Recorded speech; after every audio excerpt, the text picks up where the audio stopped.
আসসালামু আলাইকুম রহমতুল্লাহ। সম্মানিত দিনী ভাই ও বোনেরা, আজকের এই ভিডিওতে সূরা বাকারার শেষ 2 আয়াত তার ফজিলত সহ আপনাদেরকে সহিহ শুদ্ধ করে শেখানোর চেষ্টা করব ইনশাআল্লাহ। প্রিয় দর্শক, এই সূরা বাকারার শেষ 2 আয়াত অনেক গুরুত্বপূর্ণ এবং ফজিলতপূর্ণ। তো চলুন প্রিয় দর্শক, আমরা এই সূরা বাকারার শেষ 2 আয়াত তো শিখবই, তার পূর্বে হুজুর পাক সাল্লাল্লাহু আলাইহি ওয়াসাল্লাম কি বলেছেন জেনে আসি। সূরা বাকারার শেষ 2 আয়াতের ফজিলত। নবী করিম সাল্লাল্লাহু আলাইহি ওয়াসাল্লাম বলেন, যে ব্যক্তি রাতে এই 2টি আয়াত পাঠ করবে সে শয়তান থেকে মুক্তি, বিপদ থেকে মুক্তি এবং মানুষ ও জিনের খারাপ কাজ থেকে মুক্তি পাবে। সুবহানাল্লাহ। নবীজি সাল্লাল্লাহু আলাইহি ওয়াসাল্লাম বলেছেন, যে ঘরে এই 2টি আয়াত পাঠ করা হয় না সে ঘরে শয়তান অবস্থান করে। নাউযুবিল্লাহ। আর বলেন, রাতের বেলা ঘুমানোর পূর্বে সূরা বাকারার শেষ 2 আয়াত পড়লে তাহাজ্জুদ নামাজ পড়ার সমান সওয়াব পাওয়া আশা করা যায়। সুবহানাল্লাহ। তো প্রিয় দর্শক, আপনারা বুঝতেই পারছেন এই সূরা বাকারার শেষ 2 আয়াত কত গুরুত্বপূর্ণ এবং ফজিলতপূর্ণ। আমাদের প্রত্যেকেরই এই সূরা বাকারার শেষ 2 আয়াতের উপর আমল করা অত্যন্ত জরুরি। আল্লাহ সুবহানাহু ওয়া তাআলা আমাদের সকলকে সূরা বাকারার শেষ 2 আয়াতের উপর আমল করার তৌফিক দান করুক, আমিন। তো প্রিয় দর্শক, আমি এখন আপনাদেরকে সূরা বাকারার শেষ 2 আয়াত সহিহ শুদ্ধ করে শেখানোর চেষ্টা করব। আপনারা আমার সঙ্গে বলে শুদ্ধ করে শিখে নিন। আমার সঙ্গে বললে আপনাদের সূরা বাকারার শেষ 2 আয়াত মুখস্থ হয়ে যাবে এবং সহিহ শুদ্ধ উচ্চারণ হয়ে যাবে। আউযু বিল্লাহি মিনাশ শাইতানির রাজীম।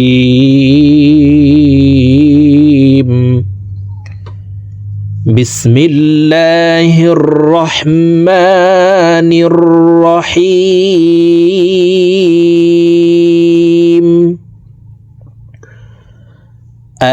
আমানার রাসূলু বিমা উনজিলা ইলাইহি মির রাব্বিহি ওয়াল মুমিনুন।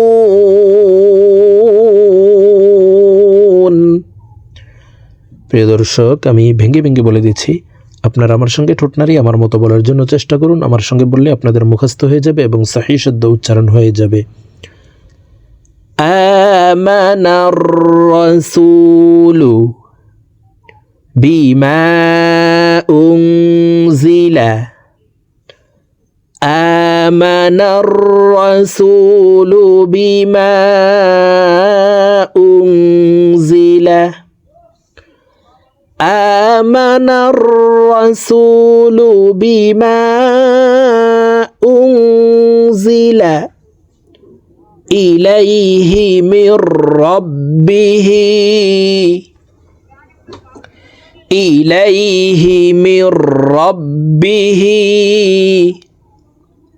ওয়াল মুমিনুন। নু এখানে 3 আলিফ টেনে নুনকে সাকিন করতে হবে, কারণ পেশের বাম পাশে জেজমালা ওয়াও মদের হরফ। তো এই মদের হরফের বামের হরফে ওয়াকফ হইলে, যদিও এখানে ওয়াকফ নেই, আমরা ওয়াকফ দিয়ে নেব। তো ওয়াকফ হইলে মধ্যে আরজি 3 আলিফ টানিয়া পড়িতে হয়। তো দেখুন, শব্দটি এভাবে পড়তে হবে, ওয়াল মুমিনুন ইলাইহি মির রাব্বিহি ওয়াল মুমিনুন। এখান থেকে বলছি, দেখুন প্রথম থেকে আপনাদেরকে বলে দিচ্ছি। আমানার রাসূলু বিমা উনজিলা ইলাইহি মির রাব্বিহি ওয়াল মুমিনুন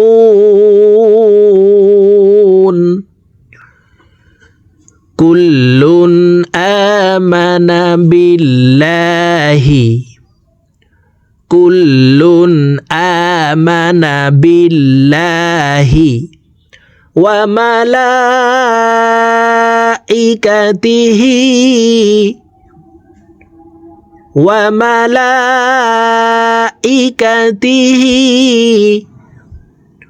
وكتبه ورسله وكتبه ورسله كل آمن بالله وملائكته وكتبه ورسله كل آمن بالله وملائكته وكتبه ورسله لا نفرق بين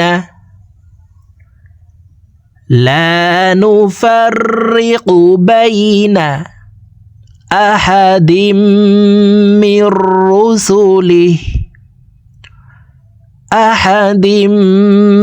رسله لا نفرق بين أحد من رسله وقالوا سمعنا وأطعنا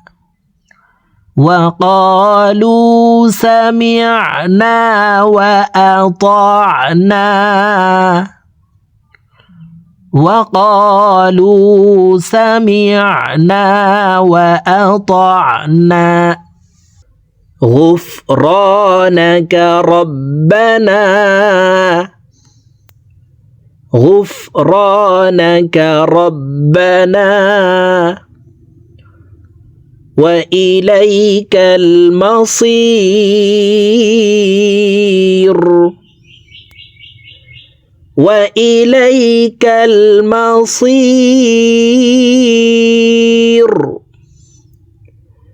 غفرانك ربنا وإليك المصير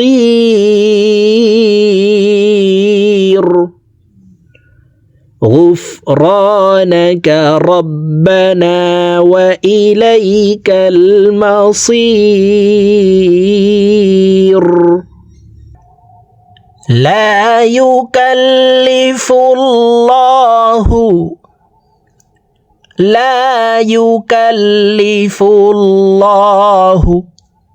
نفسا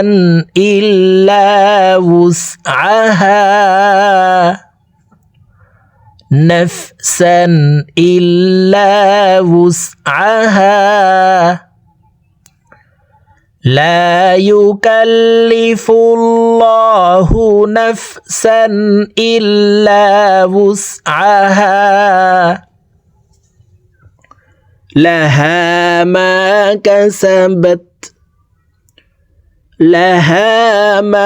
كسبت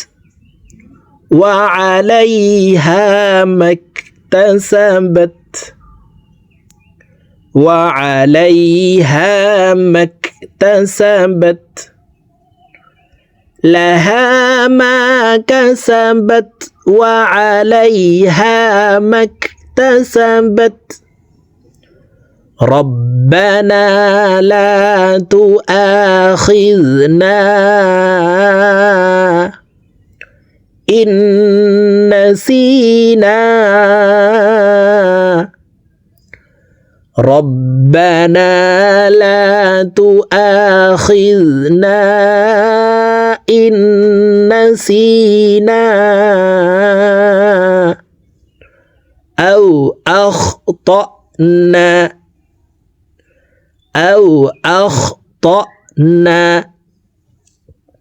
ربنا لا تؤاخذنا إن نسينا أو أخطأنا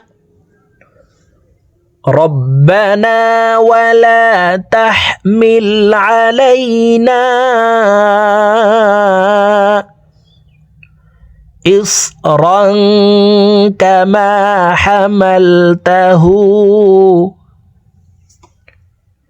ربنا ولا تحمل علينا إصرا كما حملته على الذين من قبلنا على الذين من قبلنا এখান থেকে বলছি দেখুন ربنا ولا تحمل علينا إصرا كما حملته على الذين من قبلنا ربنا ولا تحملنا ما لا طاقة لنا به ما لا طاقة لنا به ربنا ولا تحملنا ما لا طاقة لنا به ربنا ولا تحملنا ما لا طاقة لنا به واعف عنا واغفر لنا وارحمنا واعف عنا واغفر لنا وارحمنا أنت مولانا فانصرنا أنت مولانا فانصرنا على القوم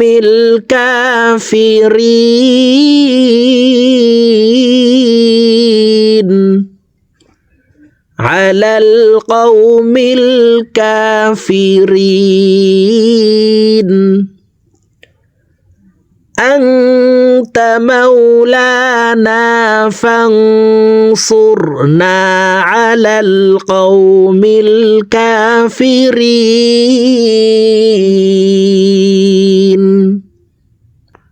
প্রিয় দর্শক আমি এখন সূরা বাকারার শেষ 2 আয়াত আপনাদেরকে একটানে রিডিং বলে দিচ্ছি তো আমি প্রথমে যেভাবে ভেঙে ভেঙে বলে দিয়েছি এভাবে শুদ্ধ করে শিখে তারপর একটানে রিডিং শিখে নেবেন বিসমিল্লাহির রহমানির রহিম آمن الرسول بما أنزل إليه من ربه والمؤمنون كل آمن بالله وملائكته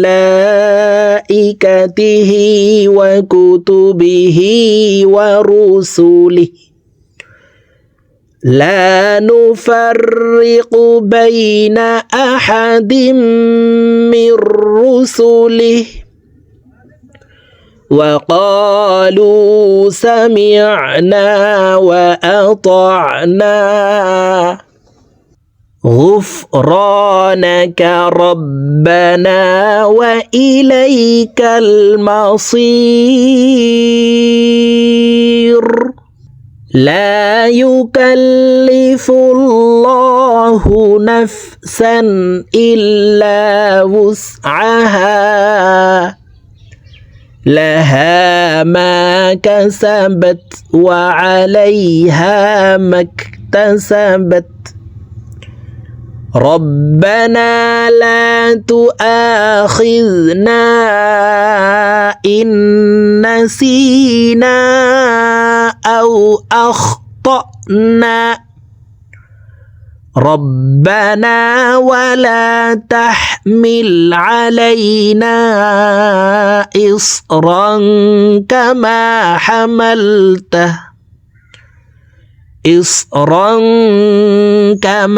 حملته على الذين من قبلنا ربنا ولا تحملنا ما لا طاقة لنا به واعف عنا واغفر لنا وارحمنا أنت مولانا فانصرنا على القوم الكافرين